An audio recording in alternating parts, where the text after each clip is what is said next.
Hey everyone, it's Bree, and today I'm finally getting around to doing the video on how to make a cloth pad with a sewing machine.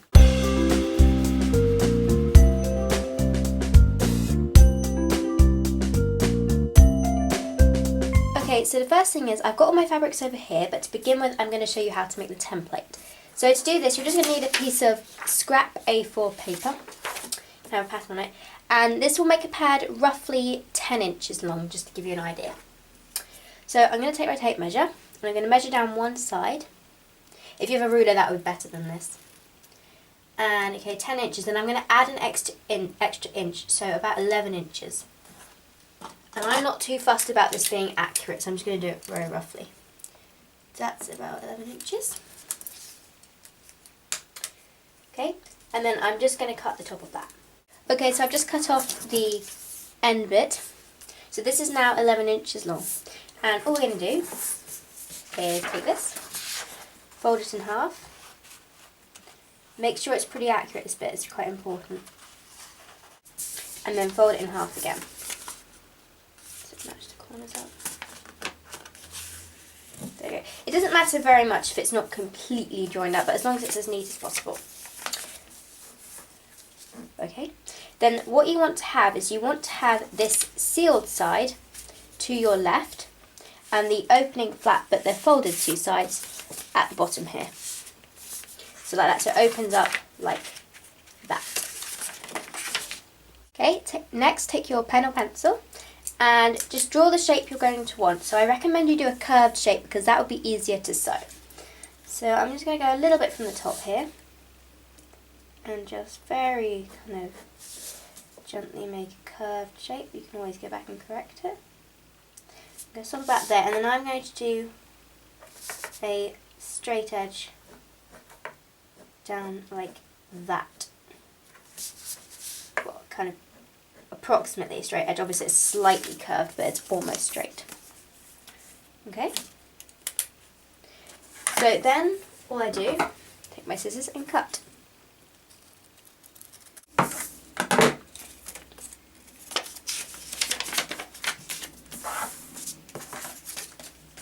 So you can see the sort of shape this is made. Now I know for me that this is going to be too wide, but the wings will be fine. So I'm going to fold it up again, and I'm just going to bring this in. I'm going to keep it at the top there, but I'm going to make this a little bit narrower. Okay, so you can see now that this is much more narrow here, and we've got some nice ends to it there. So that is the shape that my pad is going to be. Now you may also want to do an insert shape if you're going to make quite a few in this pattern. For that, all you do is take about 1 centimetre off each end and then cut out about 1 centimetre in on each side for the template, but I'm just going to cut it out by hand because I'm only going to make one in this shape. So next are the fabrics. So for the inner core, I've just got some Zorb here. Zorb is an incredibly absorbent material and it's man-made. And you can get this off wazoodle.com. Wherever you are in the world, you can get that. Absorb. I'm not going to use a PUL layer, but I'm going to use some of this funky fleece for the back, because fleece is moisture resistant. And for the top, I'm just going to use this cotton print. Okay, so to start off with, I'm going to place my template on here, and make sure you iron any fabrics you're going to use, except don't iron the fleece or the Zorb because that will ruin them. Just iron the cotton or the flannel top.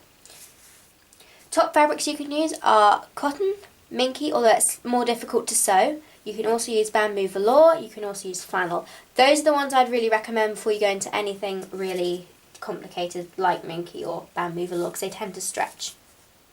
Okay, then I'm going to take my fabric pen. This is a water soluble pen, you can see. So it will wash out when I wash this. And then I'm just going to draw around it. So I've just finished cutting out the top and backing in the template. Now I recommend if you're going to be doing quite a few, you actually make your template out of cardboard. Just an old cereal box or something will work, so that'd be good. It just makes it last longer and it's a little bit easier to draw around because it's more robust. Now I'm going to do the Zorb. So because I haven't made a template, I'm just going to roughly measure it. Now I know that this is approximately 10.5 inches, just approximately, or 10 inches, there we go. 10 inches. So I'm going to actually make the insert 9 inches long. So I'm going to measure 9 inches on here. It's up to there. Take my water-soluble pen again. It's difficult to do one-handed. And dot at 9 and a dot at 0. There we go. Then I'm going to measure the width from the centre of the pad, and it wants to be about 2.5 inches wide. So there we go.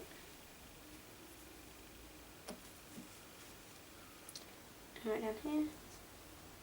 There we are. And now I'm just going to draw them up with this.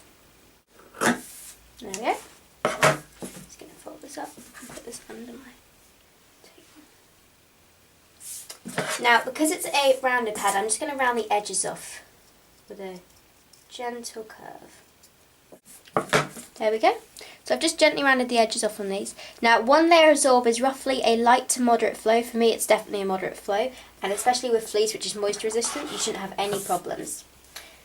So next thing, you're just going to lay it on here. Just check it fits inside. You might need to trim a little bit more off. So I'm going to round the corners off a little more on this, I think. There we go. So now I think that fits a little bit better inside. So the next step is to pin this, the box of pins. Now I always just pin it at the top and at the bottom, because Zorb is a really easy fabric to sew, which is why I chose to show you on this video with Zorb. Okay, next, flip it over. Now you're going to want to take your ruler. So with me, all I do is I just kind of feel for where the edge of this Zorb is. And I'm just going to run a line down here. Not quite at the top and not quite at the bottom, just down the side. Okay, so you can see the line starts here, but the Zorb starts down here. It doesn't need to go all the way to the end. And then again on the other side. So now there are 2 lines drawn parallel to each other on here. And the next step is our sewing machine. So before I start sewing up our pad, I'm just going to point out a few things to you on my machine, because I actually have a semi-industrial machine, which means it will look a bit different to how yours works. The first thing is this humongous foot on the machine. In fact, I will zoom in on it.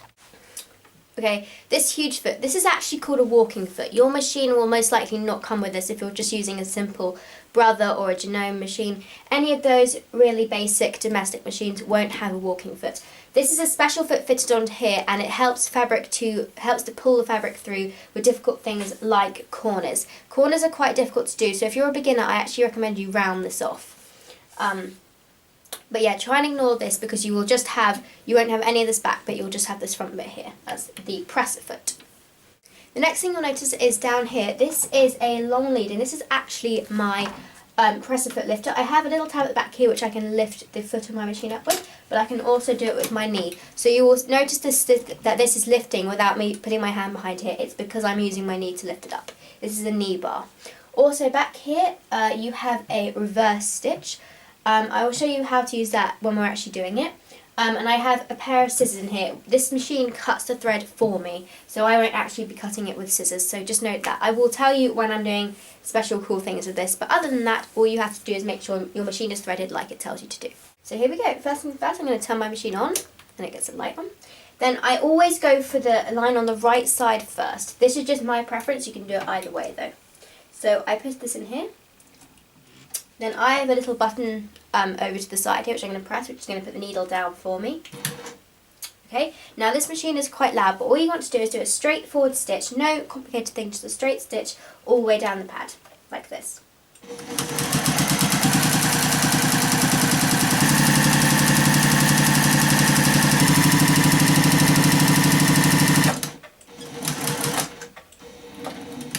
Okay, now my machine has a cool feature which allows me to flip this over, and the needle will go up and down in the same spot now. That's just tying a knot for me. Flick it over and I can cut it, and it cuts the thread for me. You will, however, just have to lift up your presser foot, pull this out and cut the threads by hand. Then I always take the pins out after the first stitch. So here we go, make sure you have your pin box by you. Okay, you can see we've now done one stitch down here. Now you can either flip it round, do it again, or I tend to keep it the same way around, it doesn't really matter. And repeat the same process again. So there is the pad, all nicely stitched. And now move on to the next step.